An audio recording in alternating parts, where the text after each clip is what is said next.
Welcome to this rapid revision session on the feudal system. How did William reorganise English society? Medieval society was organised into a hierarchy. This is a rule by levels, with some people more powerful at the top and more people down below having less power. William was in charge at the top of this society, and because he was unable to run the country alone, he created something that is known as the feudal system. This was a new system in England, but William did not import the idea from Normandy. This was a brand new idea for England as well. He created it just for England. You could look at it like this. William used the Norman conquest as a new start, an excuse to make his own new rules. So William was in charge at the top, and below him were a group that he called his tenants-in-chief, or barons. Then below that there were the subtenants, or knights, and then the vast majority of the population were the peasants. These were the Anglo-Saxons, many of whom had had more power under the old Saxon society.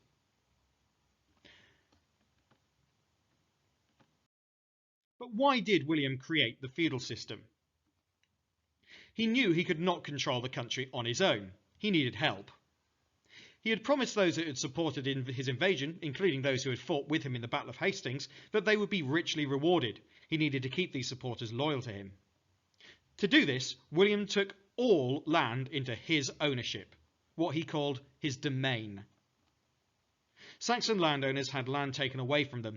This was granted to loyal Norman nobles in return for loyalty and service.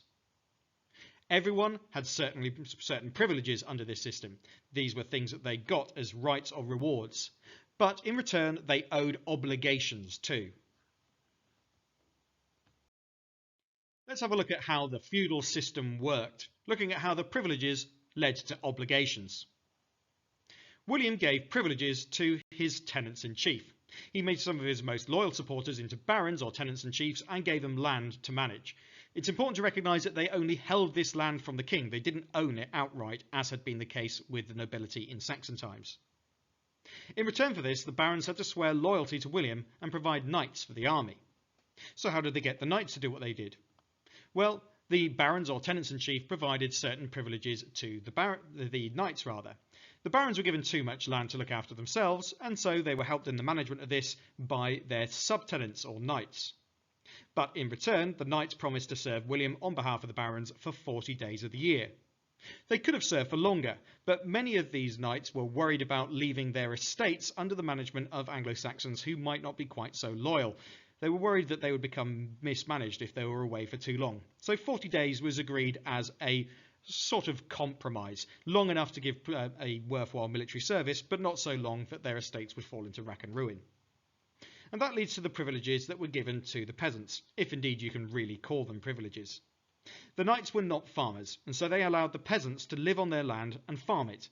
They also offered them protection. But don't kid yourselves that this was necessarily for free. The peasants often paid rent, or more often would have to do land service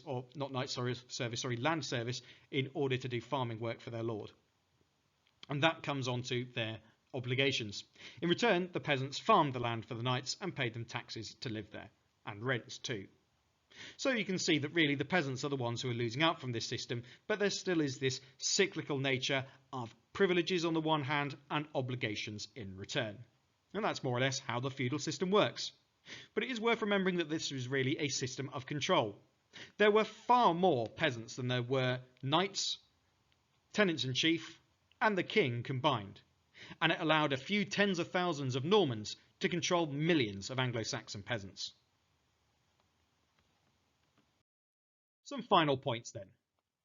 William reorganised English society to favour the Norman nobility and increase their power.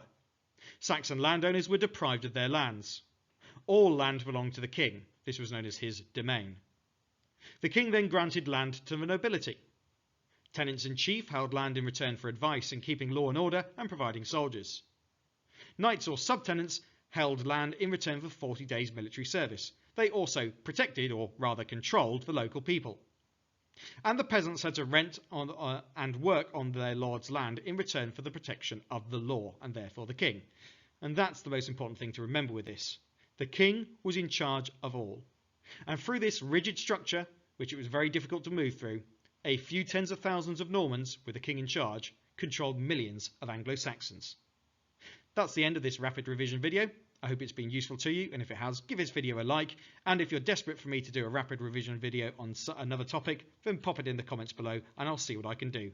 But for now, thanks very much for watching, and goodbye.